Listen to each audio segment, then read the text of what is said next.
a informar de este nuevo virus?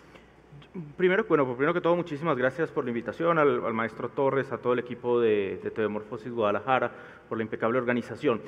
Es un tema muy complejo, tremendamente complejo, porque acá cuando hablamos de desinformación y cuando lo trasladamos al plano de los medios sociales, hay dos variables a tener en cuenta. La desinformación objetiva, que es cuando es intencional, sobre hechos que son demostrables que no han ocurrido y que tienen la intencionalidad de generar pánico, de crear una teoría de caos, de capitalizar políticamente, etc.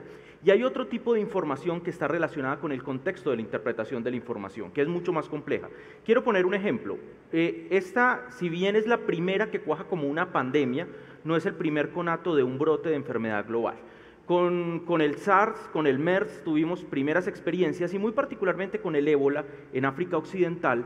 Ante la inacción de los países africanos en ese brote, las Naciones Unidas le pide a dos organizaciones que intervengan, den un diagnóstico y tracen la política de lo que se debe hacer. Esas dos organizaciones en ese momento van a ser la OMS, la Organización Mundial de la Salud, y Médicos Sin Fronteras.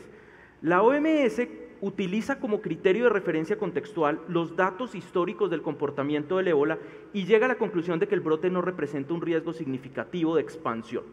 Médicos Sin Fronteras analiza un componente en particular, que es la distancia que hubo entre el brote de una población a otra y la inexplicabilidad de cómo pegó, cómo se dio ese salto, y advierte que puede ser muy peligroso el brote.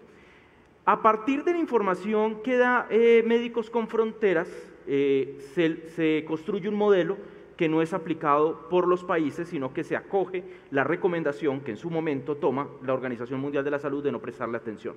Un sujeto, empresario del sector inmobiliario en los Estados Unidos llamado Donald Trump, saca un trino contra el presidente de los Estados Unidos llamado Barack Obama y le dice que ha puesto en riesgo a toda la población norteamericana por no bloquear los vuelos que vienen de África con una nueva enfermedad llamada ébola que va a contaminar a todos los norteamericanos.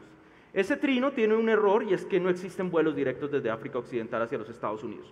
Pero por lo demás, ese sujeto, Donald Trump, terminó acertando el modelo que había predicho Médicos Sin Fronteras. ¿Quién desinformó ahí? Médicos Sin Fronteras, la OMS o Trump. La verdad es que fue un asunto de interpretación de un contexto que no se tenía muy claro. Ahora, vayámonos al principio de esta pandemia. El uso de tapabocas, por ejemplo, no era recomendado por la Organización Mundial de la Salud porque decía no marca una diferencia significativa en las estrategias de contagio. Luego supimos que era indispensable. No fue una intención de la OMS de informar, sino que eran los datos que tenían disponibles para ese momento los que les permitió inferir esa decisión. Entonces, con todos estos ejemplos, lo que estoy poniendo sobre el tapete es que lo que reviste una pandemia es un asunto muy complejo en el que la interpretación de los datos por parte de expertos científicos aún es compleja, por lo que mucho más complejo se vuelve cuando en manos de personal no especializado empieza a surtir flujos de información inesperados. O sea, los pseudocientíficos o el ciudadano de a pie que empieza a dar recomendaciones desde su experiencia o desde su interpretación. En ese orden de ideas surgen preguntas como ¿debe haber un control de la información? ¿Debe haber una censura? ¿Debe centralizarse? ¿Solo pueden hablar las fuentes oficiales o no? Y yo estoy muy de acuerdo con Marcia, creo que tiene que primar como respuesta el derecho a la libertad de expresión, un derecho fundamental universal, y usar mecanismos de verificación como los fact-check y otras estrategias para evitar que las personas tengan, o mejor aún, para permitir que las personas tengan elementos de contraste al momento de definir un juicio. Pero yo no creo que la censura sea el mecanismo, ni tampoco impedir que unos hablen y otros no, porque en últimas no sabemos exactamente si estamos censurando la información verdadera o falsa y además estamos violentando un derecho fundamental. Hablaríamos entonces de regulación. Esto me gustaría